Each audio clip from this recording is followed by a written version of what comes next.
Hi అండి, welcome to my videos. కర్బూజా ice cream ఈ సమ్మర్లో పిల్లలకి చేసి పెట్టండి. ఖచ్చితంగా చాలా బాగా తింటారు. చాలా బాగుంటుంది కూడా. చల్లగా ఉంటుందేమో, ఇంకా చాలా ఇష్టంగా తింటారు.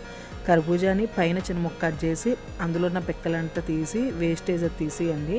తర్వాత అందులో ఉన్న గుజ్జు అంతా తీసి మిక్సీ జార్లో వేసి మిక్సీ కొట్టండి. ఒక 2 గ్లాసుల పాలు, చిక్కడి పాలు తీసుకొని పొయ్యి మీద పెట్టి బాగా మరగబెట్టండి. కొన్ని పాలు కస్టర్డ్ పౌడర్ వేసి కలిపేసి పక్కన ఉంచండి. ఒక 4 టేబుల్ స్పూన్లు షుగర్ వేసి బాగా మరగబెట్టిన తర్వాత కొంచెం గోరువెచ్చగా ఉన్నప్పుడు మిక్సీ జార్లో వేసి మిక్సీ కొట్టండి.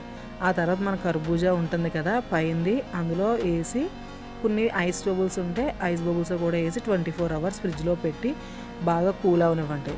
అది బాగా గడ్డయిన తర్వాత తీసి ముక్కలు కోసి పిల్లలకు పెట్టండి. చాలా బాగుంటుంది. చాలా ఇష్టంగా కూడా తింటారు. సమ్మర్లో మాత్రం ఖచ్చితంగా ట్రై చేయండి.